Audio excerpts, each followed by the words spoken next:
At the core of this task, the rules are relatively simple. Find the road and drive.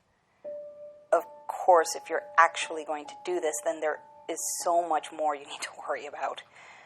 Many have tried, but believe me when I say very few have actually succeeded. So whatever your reason for this potentially fatal undertaking, I hope it's worth it. The only rule is, you have to be alone, and the only thing you'll need is a vehicle. If you've got a phone on you, make sure to put it away before you start your drive. You won't have a signal on the road anyway. Don't even worry about the time, because once you start your drive, time around you will stand still.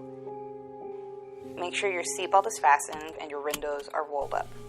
But most importantly, make sure your doors are locked. When you're finally prepared and sure that this is what you want, then start the drive.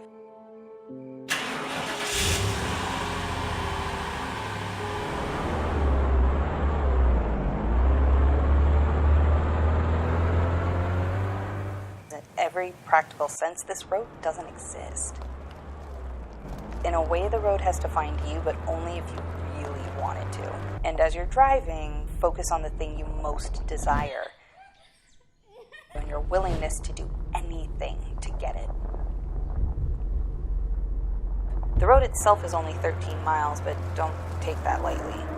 Drive at a slow, constant pace, and while on the road, don't ever go faster than 15 miles per hour, or your car will shut down, leaving you stranded. The first couple of miles should be mild and easy to get through. You may see figures moving about the trees, but pay them no mind.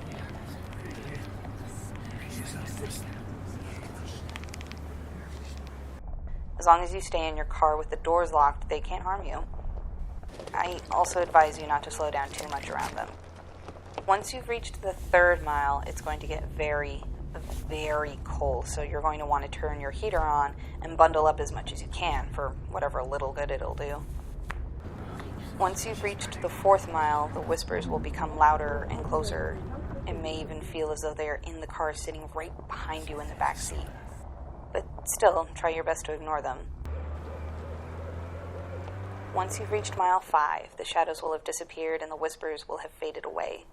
The temperature will even go back to normal and you may feel a bit of comfort, but still, don't let your guard down, because this is where the road will first start to test you. Daddy, you don't have to do this. But ignore whatever it is the road tries to manifest. I'm right here. You don't have to risk your life for me.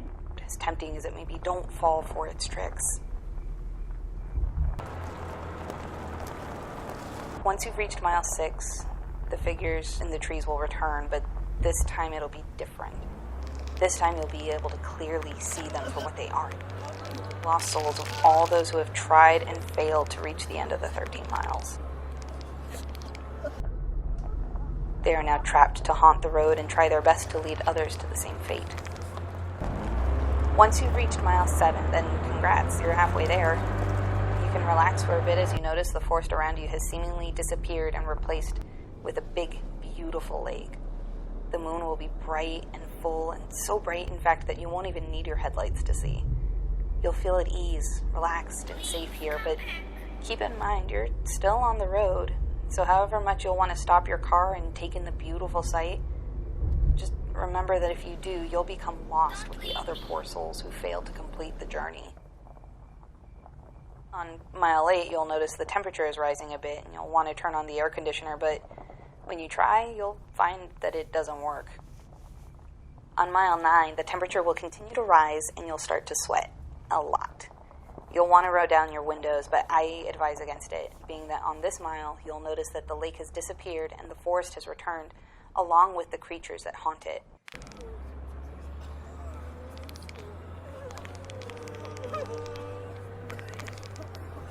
You've made it further than most, and that angers them. From here on, they'll start trying harder to accomplish their goal of stopping you from making it to the end.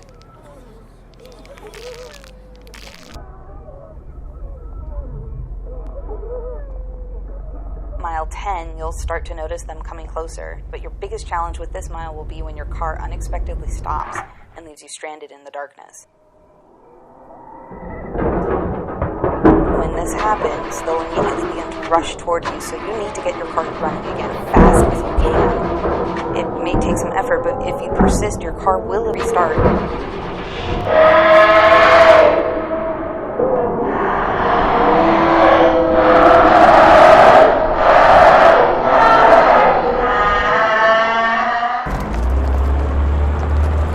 On mile 11, you'll hear the moans grow even louder as though they're in the car with you.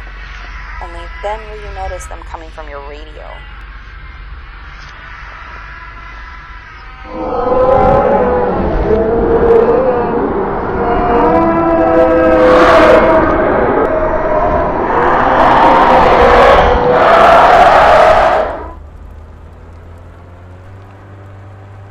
On mile 12, the radio will fade off, and you'll notice the creatures in the tree beginning to back away.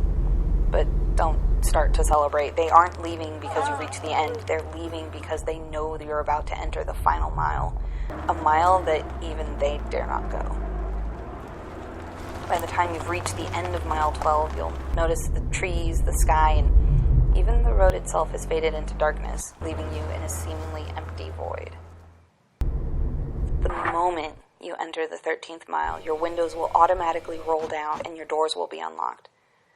I wouldn't bother trying to correct any of this, because if the sudden silence didn't make it obvious enough, at this point your car is dead. You can try and start it like before, but it'll be useless. As you sit worried in the darkness, you'll notice a soft red glow shining ahead, and you'll feel your car start moving on its own. Now, this is the most important thing you need to remember. This is the part that everyone fails to complete, where it's nearly impossible to make it through without succumbing to the road's horrors. To be honest with you, I'm not quite sure myself how to complete this mile, but I do have a theory. It's simple and has never been tried before. Once you've reached the light, shut your eyes as tight as you can and keep them shut until the mile is over. You're going to hear and probably feel horrific things, but the goal is not to give in to the fear. It's to show that whatever it is you want is so important to you that you're going to do this every day to solve for it.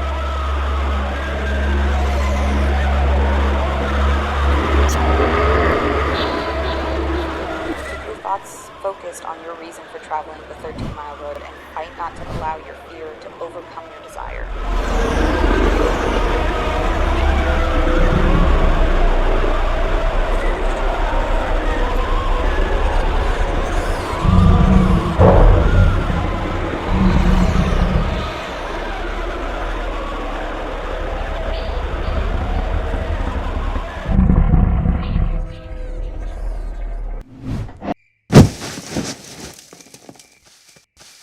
If by some miracle you manage to complete the 13 miles, then congratulations.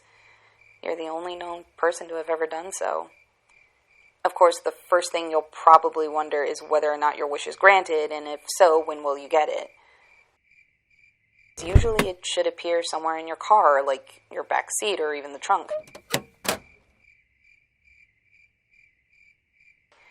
But if you don't see it right away, don't worry. Some wishes are a bit more complex than others and might take a bit of time.